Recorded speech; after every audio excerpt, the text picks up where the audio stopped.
What's up mga boss? Ako si Ensyo at ito ang Automoto Vlog. Sa mga bossing natin na nagtatanong kung ano ba yung gas na nilalagay natin sa Rusiflex 125i natin mga boss. Si Rusiflex kasi ang re-require sa kanya na octane level at least is 90% lead-free gasoline.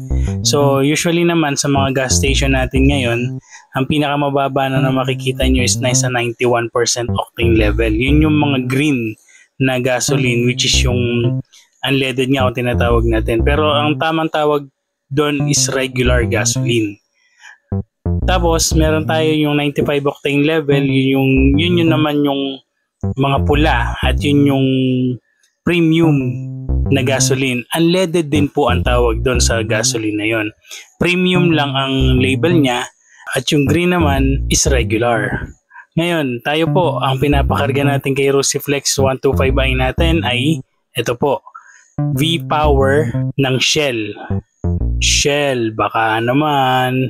Hindi, yan yung po yung nilalagay natin is yung 95% octane level ni V-Power ng Shell, yung kulay pula.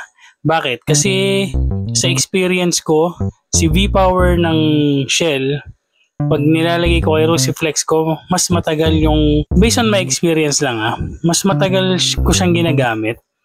Actually, yung 180 pesos ko na 2 point something liter, ewan ko lang ngayon kung magkano na yung gas natin, kung magkano pero sa 2.5 na lang na liters ko, inaabot siya ng 7 days sa akin. Pero ang total consumption ko nito kay Rusiflex, based na rin dun sa huling travel ko from Pampanga to Gapan, Nueva Ecija, is 45 liters, 45 kilometer per liter. Yun yung sa tansya kong nakuha sa 120 kilometer. And then, ang pinakarga ko noon na gasolina is 2.5 to 2.6 liters lang. So, kung i-divide mo yung 120 kilometer divided by 2.5, ang makukuha mo dun is around 45 liters. So, yun yung huling travel ko kay Rusiflex ko na dinala ko siya ng Nueva Ecija from Pampanga, vice versa. Ang total range is 120 kilometer. 119 point something lang, pero ni-round off ko na to 120. And then sa gas natin is 2.5. May sobra pa yun, kaya ni-round out ko na lang siya ng 2.5 or 2.6. At nakuha ko nga yung 45 kilometer per liter. Si Rusiflex ko, nung kinuha ko to, ang una kong pinakarga dito is yung premium ni Petron. Pareho lang din naman. Matagal ko din siya nagamit actually yung Petron. Siguro for almost 1 week to 2 weeks.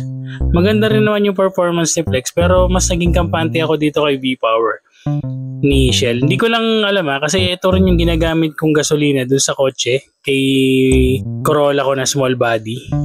Ang ginagamit ko din dun kasi is V-Power, since premium na yung kailangan nung nung engine na luma. Maganda pareho yung performance. Maganda manakbo, hindi siya ganun kabilis maubos. Mga boss, based on my experience lang mas matagal lang inaabot sa akin ng premium gas kesa sa regular gas. Yan base lang sa na-experience ko. So yun, sana nakatulong dun sa mga bossing natin na nagtatanong kung ano yung magandang gamitin na gas para sa Rusiflex 125i. Wala naman actually na maganda o pangit. Pare-pareho naman din na gas yan na unleaded. Lahat yan unleaded na mga boss na. Baka huwag kayo malito. Si green na tinatawag niyo na unleaded is regular, at si red premium na gasoline, siya yung mas mataas lang yung octane level. Meron pa sumunod yung mga 100 octane base na gas. Usually ang gumagamit niyan yung mga nagkakarera na ng kotse at mga motor. Yung mga 100 octane kasi mas mabigat yung compression ng mga makina ng mga yon. So yun, sana nakatulong sa inyo mga boss. Ingat lagi sa daan, ingat lagi sa biyahe.